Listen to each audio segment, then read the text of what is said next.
আসসালামু আলাইকুম, স্বাগত জানাচ্ছি আরটিভির সন্ধ্যা সংবাদে। আপনাদের সঙ্গে আছি আমি কামরুন নাহার রবি এবং আমি সাবরিনা ফিরোজ। হাসপাতাল থেকে বাসায় ফিরছেন বিএনপি চেয়ারপারসন বেগম খালেদা জিয়া। টানা 81 দিন এভাকিয়ার হাসপাতালে চিকিৎসার পর গুলশানের বাসভবন ফিরোজায় ফিরবেন তিনি। সংবাদ সম্মেলনে তার চিকিৎসক জানিয়েছেন তিনি এখনও সুস্থ হননি, লিভার সিরোসিসে আক্রান্ত।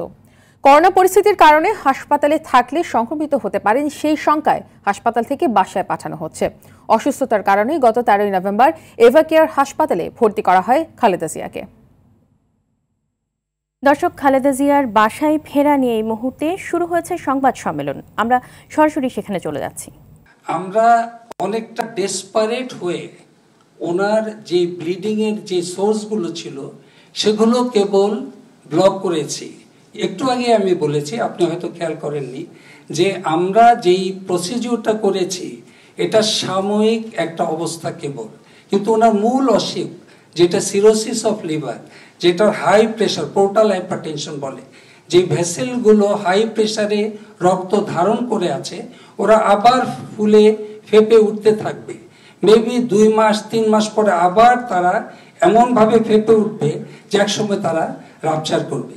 তো আমার যেই সাজেশনটা ছিল সেদিনও ছিল, আপনি হয়তো খেয়াল করে থাকবেন, যে এই হাই প্রেশারের ফ্লোটাকে আমরা যদি বাইপাস করে অন্য একটা চ্যানেল দিয়ে তাকে অন্য দিক দিয়ে সে যেখানে যেতে চায় তাকে সেখানে আমরা রাস্তা করে দিই, তাইলেই কিন্তু এই প্রেশারটা এখানে থাকে না, সেই চ্যানেলটা চলে যায়। সেই চ্যানেলের প্রসিডিউরটাকে বলে TIPS, টিপস।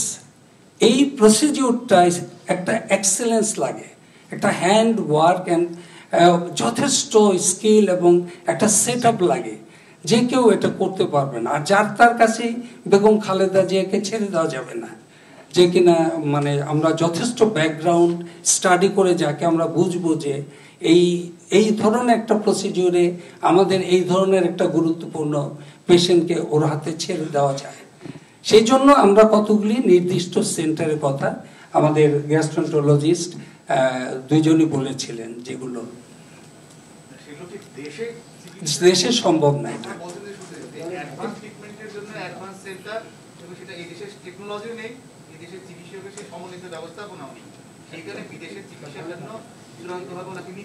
নিতেই হবে। অথবা এমন এক সময় কি সরকার দেয় তখন আসলে নিয়ে যাওয়া সম্ভব হবে। সেই লোকদের আসলে ফলো আপটা জানতে চাই যে এখনো কি সেই জায়গায় আছে আপনারা? এখনো ওনার রিস্কটা কিন্তু রয়েই গেছে। এখন শুধু আপনারা যদি মনে করেন যে ব্লিডিং দরকার, যে একটা সিরিয়াস ব্লিডিং হলে কিনা শুধু আমি বলবো যে এই তো উনি সিরিয়াস অসুস্থ হয়েছে, এখন আমি বলতে পারছি যে উনি মৃত্যু মুখে আছে, জিনিসটা মেডিকেল প্রফেশনে সেইভাবে ওয়ার্ক করে না। আপনার প্রেডিকশনটা খুব ইম্পর্টেন্ট। দর্শক, এতক্ষণ খালেদা জিয়ার বাসায় ফেরা নিয়ে সংবাদ সম্মেলনের অংশবিশেষ দেখছিলেন। খালেদা জিয়ার সুস্থতার মাধ্যমে এটি প্রমাণিত হয়েছে যে বিএনপি তার স্বাস্থ্য নিয়ে অপরাজনীতি করেছে, এমন মন্তব্য করেছেন তথ্যমন্ত্রী হাসান মাহমুদ। অন্যদিকে বিচার বিভাগ নিয়ে কোনো সংশয় নেই, সিনহা হত্যা মামলার রায়ের মাধ্যমে তারই প্রমাণ হয়েছে বলে মন্তব্য করেছেন সড়ক পরিবহন ও সেতুমন্ত্রী ওবায়দুল কাদের। জুলহাস কবিরের রিপোর্ট দেখুন। বিএনপি চেয়ারপারসন বেগম খালেদা জিয়া হাসপাতাল থেকে বাসায় ফিরতে যাচ্ছেন এমন তথ্যে স্বস্তি প্রকাশ করেছেন তথ্যমন্ত্রী হাসান মাহমুদ। তবে বিএনপির নেতারা বাংলাদেশের চিকিৎসা ব্যবস্থাকে বৃদ্ধাঙ্গুলি দেখিয়েছেন এবং তারা ডাক্তারদের প্রতি অবজ্ঞা প্রদর্শন করেছে বলে মন্তব্য করেন তথ্যমন্ত্রী। ডিজিটাল বাংলাদেশ এখন আর স্বপ্ন নয়, এটি বাস্তবতা। বিএনপি বারবার খালেদা জিয়ার স্বাস্থ্য নিয়ে অপরাজনীতি করেছে বলেও মন্তব্য করেন তিনি। মঙ্গলবার সচিবালয়ে তথ্য মন্ত্রণালয়ের সভাকক্ষে কেবল টিভি অপারেটর, টেলিভিশন মালিক, ডিটিএইচ সেবাদানকারী প্রতিনিধিদের সঙ্গে বৈঠক শেষে সাংবাদিকদের একথা জানান তিনি।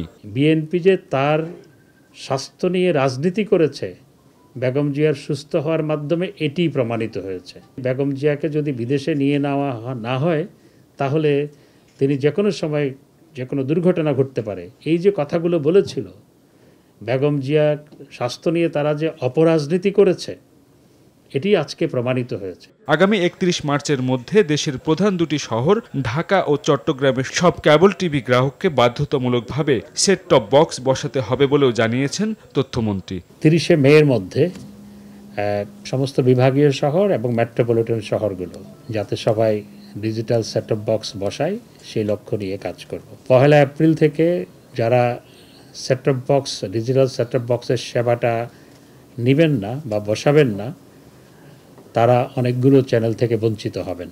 সরকার আইনের শাসনে বিশ্বাসী, আইন সবার জন্য সমান। সিনহা হত্যা মামলা রায়ের মাধ্যমে তার প্রমাণ হয়েছে বলে মন্তব্য করেন আওয়ামী লীগের সাধারণ সম্পাদক ওবায়দুল কাদের।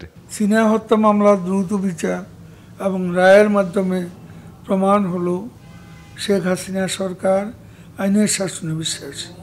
আইন সবার জন্য সমান, অপরাধী যেই হোক দেশের বিচার ব্যবস্থা স্বাধীনভাবে কাজ করছে। পরে সড়ক পরিবহন ও সেতুমন্ত্রী ওবায়দুল কাদেরের সঙ্গে বাংলাদেশে নিযুক্ত ভারতের হাই কমিশনার বিক্রম কুমার দোরাইস্বামী সৌজন্য সাক্ষাৎ করেন। এই জুনের মধ্যে এ সেতু যান চলাচলের জন্য মুক্ত করে দেব। জুলহাস কবির, RTV, ঢাকা। নির্বাচন কমিশন গঠন আইনের মাধ্যমে ভোটারবিহীন অগ্রহণযোগ্য নির্বাচনের সুযোগ সৃষ্টি হয়েছে বলে অভিযোগ করেছেন বিএনপি মহাসচিব মির্জা ফখরুল ইসলাম আলমগীর। বিকেলে রাজধানীর গুলশানে বিএনপি চেয়ারপারসনের কার্যালয়ে সংবাদ সম্মেলনে তিনি আরও বলেন, বিএনপি সরকারের ভাবমূর্তি নষ্ট করতে 2005 থেকে 2007 সাল পর্যন্ত $90 লাখ খরচ করে সজীব ওয়াজেদ জয় লবিস্ট নিয়োগ করে দিয়েছিল। সেলিম মালিকের রিপোর্টে বিস্তারিত। বিএনপির মহাসচিব মির্জা ফখরুল ইসলাম আলমগীরের অভিযোগ, 2014 ও 2008 সালে রাষ্ট্রযন্ত্রকে ব্যবহার করে ভোটের মাধ্যমে নির্বাচন ব্যবস্থা পুরোপুরি ধ্বংস করে ফেলেছে আওয়ামী লীগ। আর এবার নির্বাচন কমিশন গঠন আইনের মাধ্যমে অগ্রহণযোগ্য নির্বাচনের সুযোগকে স্বীকৃতি দিল সরকার। প্রকৃতপক্ষে 2014 এবং 2018 জাতীয় সংসদ নির্বাচনে উক্ত দুই কমিশনের অযোগ্যতা, পক্ষপাতিত্বের কারণে ভোটারবিহীন নির্বাচনের মধ্য দিয়ে জনগণের ভোটের অধিকার হরণ এবং জনগণের ম্যান্ডেটবিহীন সরকার গঠিত করা হয়। বেআইনিভাবে দুইবারই আওয়ামী লীগ রাষ্ট্রযন্ত্রকে ব্যবহার করে ক্ষমতায় এসে নির্বাচন ব্যবস্থা পুরোপুরি ধ্বংস করে। জনগণের টাকায় লবিস্ট নিয়োগের অভিযোগ আড়াল করতে সরকার বিএনপির বিরুদ্ধে অপপ্রচার চালাচ্ছে বলেও অভিযোগ করেন তিনি। মানবাধিকার লঙ্ঘনের এই অভিযোগ আড়াল করার জন্য জনগণের ট্যাক্সের টাকায় লবিস্ট নিয়োগের তথ্য মার্কিন সরকারি ওয়েব পেজে প্রকাশিত হয়েছে। এই প্রেক্ষিতকে উপলক্ষ করে সরকার তাদের সকল অপরাধমূলক কর্মকাণ্ডকে আড়াল করতে, জনমনে বিভ্রান্তি ছড়াতে এবং দুঃশাসনকে প্রলম্বিত করতে বিএনপির বিরুদ্ধে কিছু অপপ্রচার কৌশল নিয়েছে। মির্জা ফখরুল বলেন, 2004 থেকে 2007 সাল পর্যন্ত তৎকালীন বিএনপির সরকারের ভাবমূর্তি নষ্টে সজীব ওয়াজেদ জয় $90 লক্ষ লবিস্ট নিয়োগ করেছিলেন। 3 বছরে সজীব ওয়াজেদ জয়ের সংশ্লিষ্টতায় $90 লক্ষ $9 মিলিয়ন খরচ করে লবিস্ট নিয়োগ করেছিল আওয়ামী লীগ বিএনপি সরকারের বিরুদ্ধে, যার প্রমাণ মার্কিন যুক্তরাষ্ট্রের সরকারি ওয়েব পেজে আছে। বিএনপি জানতে চায় সজীব ওয়াজেদ জয়ের ওই টাকার উৎস কি ছিল এবং কিভাবে ওই টাকা বাংলাদেশ থেকে আমেরিকা গিয়েছিল। এদিকে নয়াপল্টনে দলের কেন্দ্রীয় কার্যালয়ে বিএনপির যুগ্ম মহাসচিব রুহুল কবির রিজভী বলেন, আগামী জাতীয় সংসদ নির্বাচনে কারসাজি করে জয়ী হওয়ার জন্য নতুন আইন প্রণয়ন করেছে সরকার। নির্বাচনে কারসাজি করার জন্য এটা একটা মাস্টার প্ল্যান, এটা কোনো আইন নয়, এটা শেখ হাসিনার একটা মাস্টার প্ল্যান। সেলিম মালিক, RTV, ঢাকা। বাংলাদেশের উপর নিষেধাজ্ঞা আরোপ করতে চায় না যুক্তরাষ্ট্র। মার্কিন কংগ্রেসম্যান ও পররাষ্ট্র বিষয়ক হাউস কমিটির chairman Gregory W mix new ইয়র্কে এক রেস্টুরেন্টে তহবিল সংগ্রহ কর্মসূচি উদ্বোধন অনুষ্ঠানে এমনটি বলেন। গ্রেগরি ডব্লিউ মিক্স বলেন, যুক্তরাষ্ট্র বাংলাদেশের বিরুদ্ধে কোনো অবরোধ আরোপ করছে না, এমনকি কোনো সংস্থার উপরও নয়, বরং কিছু ব্যক্তির উপর অবরোধ আরোপ করছে যুক্তরাষ্ট্র। এছাড়া গ্রেগরি ডব্লিউ বলেন, বাংলাদেশের ভেতর ও বাইরে থেকে কিছু মানুষ লবিং করার চেষ্টা করলেও তাদের কথায় কোনো সিদ্ধান্ত নেবে না যুক্তরাষ্ট্র। এছাড়া বাংলাদেশ সরকার ও জনগণের সঙ্গে সুসম্পর্ক বজায় রাখতে যুক্তরাষ্ট্র কাজ করছে বলেও জানান তিনি। এবারে করোনা প্রসঙ্গ। ঊর্ধ্বমুখী করোনা সংক্রমণের লাগাম টানা যাচ্ছে না। গত 24 ঘন্টায় মহামারী করোনা ভাইরাসে আরও 13,154 জন রোগী শনাক্ত হয়েছে। একদিনে মৃত্যুর সংখ্যা দাঁড়িয়েছে 31 জনে। শনাক্তের হার 29.17%। বিকেলে স্বাস্থ্য অধিদপ্তরের করোনা বিষয়ক সর্বশেষ সংবাদ বিজ্ঞপ্তিতে এই তথ্য জানানো হয়েছে। চলতি মাসের দ্বিতীয় সপ্তাহে ওমিক্রন ভ্যারিয়েন্টের দাপটে করোনা সংক্রমণ উচ্চ পর্যায়ে পৌঁছানোর আশঙ্কা করছেন কোভিড-19 বিষয়ক জাতীয় কারিগরি পরামর্শ কমিটির সভাপতি অধ্যাপক ডাক্তার মোহাম্মদ শহীদুল্লাহ। তৃতীয় ঢেউয়ে মাসের মাঝামাঝি সময়ে কমতে পারে বলেও জানান তিনি। স্বাস্থ্য অধিদপ্তরের তথ্য মতে গেল এক মাসেই সংক্রমিত হয়েছেন 2.25 লাখের বেশি এবং একই সময়ে মারা গেছেন 349 জন। আরও জানাচ্ছেন জাহিদ রহমান। বিশ্বের মতো দেশেও এখন করোনা ভাইরাসের নতুন ধরন অমিক্রন পুরোদমে দ্রুত ছড়িয়ে পড়ছে। করোনার এই ধরনের বিস্তার মাসখানেকের মধ্যে দেশে সংক্রমণ ও মৃত্যু বেড়েছে কয়েক গুণ। স্বাস্থ্য অধিদপ্তরের তথ্য মতে দেশের শনাক্তের ইতিহাসে গেল জানুয়ারি মাসেই আক্রান্তের সংখ্যা ছাড়িয়েছে 2 লাখের বেশি। উপসর্গ মৃদু থাকায় বেশিরভাগই থেকে যাচ্ছেন শনাক্তের বাইরে। চিকিৎসকদের মতে অমিক্রন মৃদু হলেও এটিকে হালকাভাবে নেওয়ার সুযোগ নেই। কিন্তু হঠাৎ করেই যে তৃতীয় ঢেউ যেটা লাগলো, সেই ঢেউয়ে অমিক্রন কিন্তু আমি মনে করি যে একটা ভয়ানক রূপ নিয়ে আসছে। সেটা আমাদের কোনো ভাবার কোনো কারণ নাই যে এটা কোনো ক্ষতি করবে না, কিন্তু এটা কিন্তু এই অমিক্রন কিন্তু মিউট্যান্ট হয়ে আবার আরেকটা ফর্মে আসতে পারে। প্রাণঘাতী করোনা ভাইরাসের তৃতীয় ঢেউ ফেব্রুয়ারির মাঝামাঝিতে কমতে পারে বলে মনে করেন করোনা কোভিড-19 বিষয়ক জাতীয় কারিগরি পরামর্শক কমিটি। যে এটি আরো 7 থেকে 10 দিন বা 12 দিন এরকমই থাকবে, বা একটু বাড়বে কমবে বাড়বে কমবে, এরপরে হয়তো একটা পিকে, ওটাকে আমরা হয়তো পিক ধরে নেব, এবং তারও পরে অর্থাৎ ধারণা করা হয় যে মধ্য ফেব্রুয়ারি থেকে এইটা কমা শুরু করতে পারে। এটা একটা আশাবাদ। এদিকে সংক্রমণ রোধে 6 ফেব্রুয়ারি শেষ হতে চলেছে সরকারের 11টি বিধিনিষেধের মেয়াদ, যা পরিস্থিতি বিবেচনায় বাড়ানো যেতে পারে বলে মনে করেন পরামর্শক কমিটি। আমি মনে করি যে বিধিনিষেধগুলো সরকার যেগুলো দিয়েছেন এগুলো খুবই কার্যকর বিধিনিষেধ, কিন্তু হয়তো প্রয়োগটার ক্ষেত্রে আমরা মানে সর্বাংশে যেটাকে বলি শতভাগ প্রয়োগ দেখছি না, সেটি যেমন দরকার। এবং আমি মনে করি বিধিনিষেধটি আরো কিছুদিন বাড়িয়ে যদি আমরা এই বিধিনিষেধগুলো পালন করি, তাহলে তারপরে আমাদের হয়তো একটা ভালো সুফল আসবে। অমিক্রন ভ্যারিয়েন্টে সংক্রমণ আগের যে কোনো ভ্যারিয়েন্টের চেয়ে 4.2 গুণ হলেও অন্য মৌসুমে করোনা নতুন করেও আঘাত হানতে পারে বলে মনে করেন কোভিড-19 বিষয়ক জাতীয় কারিগরি পরামর্শক কমিটি। জাহিদ রহমান, RTV, ঢাকা। শুরু হলো ভাষার মাস ফেব্রুয়ারি। মায়ের ভাষায় কথা বলার অধিকার আদায়ের মাস। মাতৃভাষার মর্যাদা রক্ষার জন্য এ মাসে প্রাণ উৎসর্গ করেছিলেন রফিক সালাম, শফিক বরকতরা। তাদের আত্মত্যাগে কেবল ভাষা ও সংস্কৃতি রক্ষা পায়নি, এদেশের স্বাধীনতার গোড়াপত্তনও হয়েছিল। তারই ধারাবাহিকতায় পৃথিবীর মানচিত্রে জায়গা করে নেয় স্বাধীন বাংলাদেশ। আরও জানাচ্ছেন নাজিফ ফরাইজি।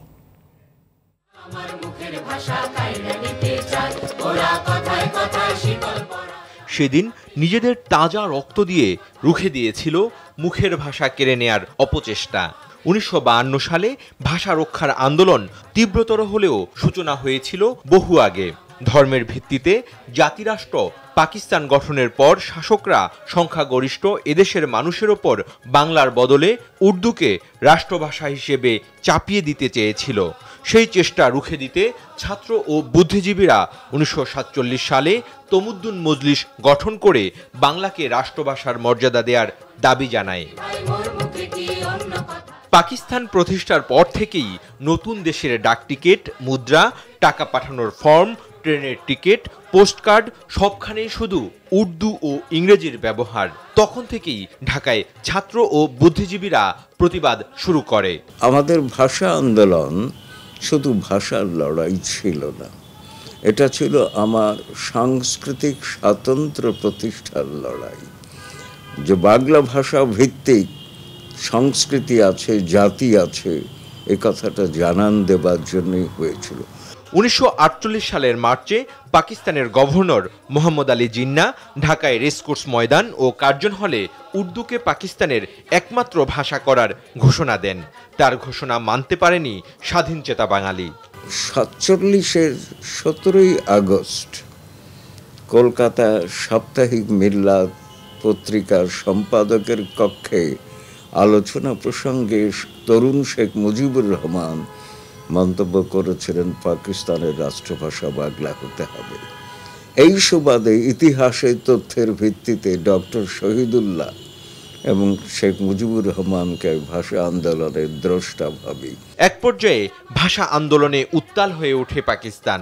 1952 সালের ফেব্রুয়ারিতে আন্দোলন থামাতে 144 ধারা জারি করলে রাষ্ট্রভাষা সংগ্রাম পরিষদ 21 ফেব্রুয়ারি তা ভঙ্গ করে।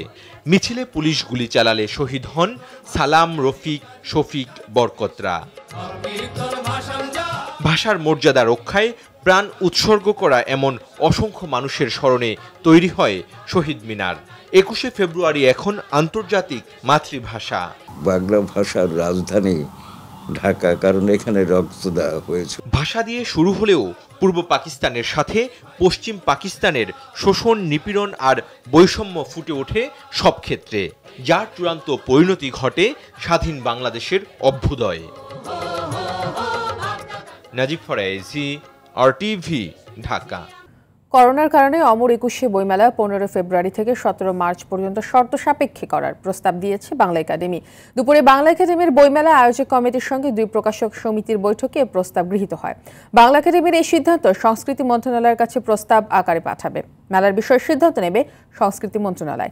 বাংলাদেশ পুস্তক প্রকাশক ও বিক্রেতা সমিতি এবং জ্ঞান ও সৃজনশীল প্রকাশক সমিতির নেতৃবৃন্দ বইমেলা আয়োজক কমিটির সঙ্গে বৈঠকে স্বাস্থ্যবিধি মানা ও টিকা নেওয়ার শর্তে 15 ফেব্রুয়ারি থেকে 17 মার্চ পর্যন্ত বইমেলা আয়োজনের সিদ্ধান্তে একমত হন।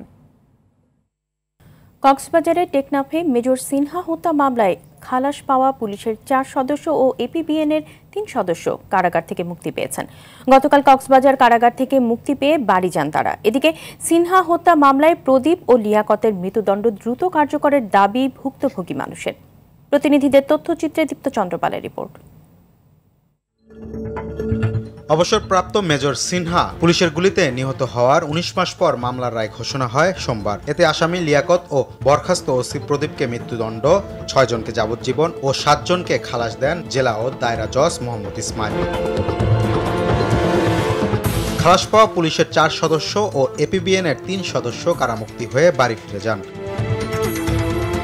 এদিকে মৃত্যুদণ্ডাদেশ প্রাপ্ত আসামি প্রদীপ কুমার দাস ও লিয়াকত আলীকে কক্সবাজার জেলা কারাগারের কন্ডেম সেলে রাখা হয়েছে।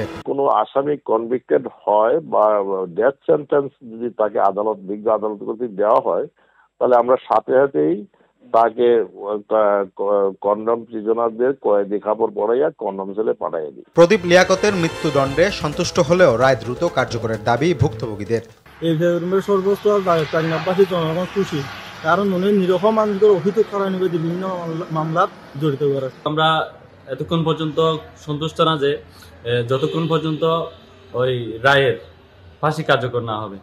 2020 সালের 31 জুলাই রাতে টেকনাফ মেরিন ড্রাইভ সড়কের শামলাপুর চেকপোস্টে পুলিশের গুলিতে নিহত হন সেনাবাহিনীর অবসরপ্রাপ্ত মেজর সিনহা মোহাম্মদ রাশেদ খান। মামলার শুনানি 65 জন সাক্ষীর জবানবন্দি, জেরা এবং আইনজীবীদের যুক্তিতর্ক শেষে 19 মাস পর রায় ঘোষণা করা হয়। দীপ্ত চন্দ্রপাল, RTV। বনানী থানার মাদকদ্রব্য নিয়ন্ত্রণ আইনের মামলায় চিত্রনায়িকা পরিমণি সহ 3 জনের বিরুদ্ধে সাক্ষ্য গ্রহণ পিছিয়েছে। আগামী 1 মার্চ সাক্ষ্য গ্রহণের শুনানির দিন ঠিক করেছেন আদালত। ঢাকার বিশেষ জজ আদালত 10-এর বিচারক মোহাম্মদ নজরুল ইসলাম আজ এই আদেশ দেন। পরিমণি অসুস্থ, তিনি অন্তঃসত্ত্বা জ্বরে আক্রান্ত। এসব কারণ উল্লেখ করে সময় চেয়ে পরিমণির আইনজীবী আবেদন করেন। এদিকে মামলার বাদী RAB 1-এর DAD মুজিবুর রহমান করোনায় আক্রান্ত হয়ে হাসপাতালে চিকিৎসাধীন। গত 5 জানুয়ারি মাদকদ্রব্য নিয়ন্ত্রণ আইনের মামলায় পরিমণি সহ 3 জনের বিরুদ্ধে অভিযোগ গঠন করেন আদালত। রাস্তায় স্থায়ী জলাবদ্ধতা, পয়ঃনিষ্কাশনের বেহাল দশা আর জনপ্রতিনিধির সহযোগিতা না পেয়ে ক্ষুব্ধ ঢাকা উত্তর সিটির 49 ও 50 নম্বর ওয়ার্ডের বাসিন্দারা। নিরুপায় ওয়ার্ডবাসী এখন নিজেরাই রাস্তা সংস্কার আর পয়ঃনিষ্কাশন লাইন স্থাপন করে দুর্ভোগ লাঘবের চেষ্টা করছেন। মহানগরে অন্তর্ভুক্ত নতুন ওয়ার্ডের বেহাল দশা নিয়ে সাকিবুর রহমানের ধারাবাহিক রিপোর্টের আজ দেখুন 3য় পর্ব। ছবি তুলেছেন সুমন দে। ঝুঁকি নিয়ে পথ চলতে প্রায় ঘটে দুর্ঘটনা। মায়ের সাথে স্কুল থেকে ফিরতে রিকশা উল্টে অল্পের জন্য রক্ষা পায় ছোট্ট শিশুটি। এই হচ্ছে ঢাকা উত্তর সিটির 50 নম্বর ওয়ার্ডের রাস্তার অবস্থা, যা আগে ছিল দক্ষিণখান ইউনিয়ন। ভাঙ্গা রাস্তায় তীব্র যানজট লেগেই থাকে। পাশের মহল্লা মোল্লারটেক সর্দারপাড়া। নর্দমার পানি উপচে ঢুকে পড়ে বাসাবাড়িতে। এলাকাবাসী বাধ্য হয়ে 5 লক্ষ টাকা ব্যয় করে তৈরি করেছেন পয়ঃনিষ্কাশন লাইন। আমরা নিজেরা টাকা পয়সা উঠাইয়া আমরা বাড়ির সুয়ারেজ লাইন তৈরি করছি। রাস্তা একবার ভেঙে গেলে এই স্ল্যাবগুলো কেউ লাগা দেওয়ার দেখার কেউ নেই। এখানে নেই বর্জ্য ব্যবস্থাপনা, নেই সড়কবাতি, জনপ্রতিনিধিদের কাছে গিয়েও মেলে না সমাধান। কোনো লাইটিং এর ব্যবস্থা নেই, রাত্রেবেলা চোরে চুরি করে আমরা চোরের উপদ্রবে বাঁচতে পারি না। মেয়র তো একবারের জন্য ভুলেও এদিকে আইসাও দেখে নাই যে মানুষ কত কষ্ট করে। অটো রিকশাগুলো এদিকে আসতে পারে না, এতটাই খারাপ অবস্থা। যখন এটা ইউনিয়নের আন্ডারে ছিল তখনও একই অবস্থা। অভিযোগ অস্বীকার করে স্থানীয় জনপ্রতিনিধি বলেন, করোনার কারণে সব বরাদ্দ শেষ হয়ে গেছে। এত বড় একটা মহামারী গেল, সারা বিশ্বকে যেটা নাড়া দিল, নানা প্রয়োজনে আমাদের এখান থেকে টাকা আপনার আবার ব্যাগে নিয়ে যায়, কারণ আগে তো মানুষ বাঁচাবে, তারপর তো দেশ গড়বে। ধৈর্য ধরতে হবে। বর্জ্য ফেলার জায়গা আর পয় নিষ্কাশন ব্যবস্থা না থাকায় রাস্তার উপরই জমে যত আবর্জনা। বাসাবাড়ির ব্যবহৃত পানি উঠে আসে উত্তর সিটির 49 নম্বর ওয়ার্ডের গাওয়াইব মাদ্রাসা রোডের উপর।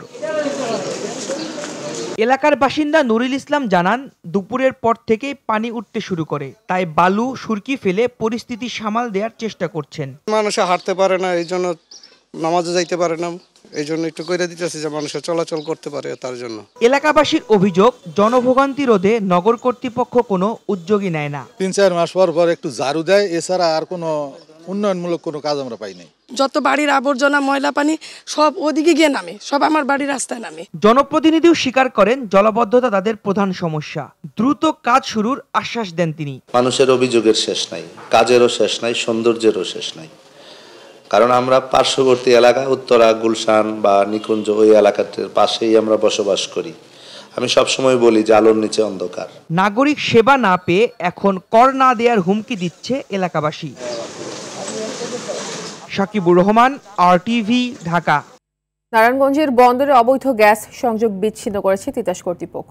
সকাল 11টায় শুরু হয় দুপুর পর্যন্ত উপজেলার মদনপুরে অভিযানে কয়েকটি বাড়ির শতাধিক সংযোগ ও একটি রেস্টুরেন্টের অবৈধ সংযোগ বিচ্ছিন্ন করা হয়। এ সময় ভোজন বিলাস নামের ওই রেস্টুরেন্টকে 47,000 টাকা এবং অবৈধ সংযোগ নেওয়া বাড়ির মালিকদের বিভিন্ন অঙ্কের জরিমানা করা হয়। জেলার 12টি স্পটে পর্যায়ক্রমে এ অভিযান চলবে বলে জানান তিতাসের সোনারগাঁ উপব্যবস্থাপনা পরিচালক প্রকৌশলী সুরুজ আলম। ঢাকা আন্তর্জাতিক বাণিজ্য মেলায় এবারও দৃষ্টিনন্দন ও শৈল্পিক ডিজাইনের প্যাভিলিয়ন তৈরি করায় সেরা ইলেকট্রনিক্স স্টলের পুরস্কার পেয়েছে ওয়ালটন।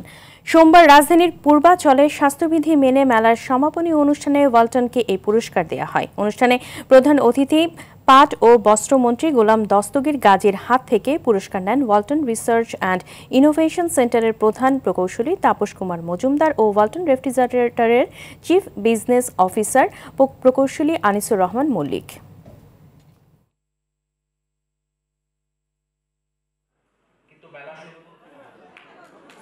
আফগানিস্তান সিরিজেও ডিসিশন রিভিউ সিস্টেম ব্যবহার করা যাচ্ছে না বলে জানিয়েছেন বাংলাদেশ ক্রিকেট বোর্ডের মিডিয়া কমিটির চেয়ারম্যান তানভীর আহমেদ টিটু। মিরপুরে সাংবাদিকদের সঙ্গে তিনি এই কথা বলেন। তিনি আরও বলেন, বিপিএল এর পর আফগানিস্তান সিরিজেও ডিআরএস পরিচালনা সংস্থাগুলো সময় দিতে পারছে না। 3টি ওয়ানডে ও 2টি টি20 খেলতে 17 ফেব্রুয়ারি বাংলাদেশে আসার কথা রয়েছে আফগানিস্তান ক্রিকেট দলের। তো এই মাসের মিড ফেব্রুয়ারির দিকে 17 তারিখে তারা আসার কথা, 21 তারিখ থেকে সিরিজ। এর মধ্যে যদি গভর্নমেন্টের কোনো কিছু চেঞ্জ হয় তাহলে হয়তো পরিস্থিতি চেঞ্জ হলে তখন সেভাবে হয়তো ব্যবস্থা নেওয়া হবে। না, ওইটা ডিআরএসটা মনে হয় আফগানিস্তানের সময়ও থাকার ব্যাপারটাও একটু সন্দেহ আছে আমাদের। আফগানিস্তানের ট্যুরটা আসলে আমাদের চিটাগং এবং সিলেটে হওয়ার কথা ছিল, তো সেখানে সামগ্রিক পরিস্থিতি বিচার বিবেচনা করে, কোভিডের সিচুয়েশন, এগুলো সব কিছু বিচার বিবেচনা করে নতুন যদি কোনো আপডেট হয়ে থাকে তাহলে সেটা সময় মতো আপনাদেরকে জানিয়ে দেওয়া হবে। সন্ধ্যার সংবাদ এ পর্যন্তই। সবশেষ সংবাদ জানতে যে কোনো মোবাইল ফোন থেকে 2414 নম্বরে ডায়াল করুন। রাতের সংবাদ 11:15টায় দেখার আমন্ত্রণ রইল। ধন্যবাদ সবাইকে। ধন্যবাদ।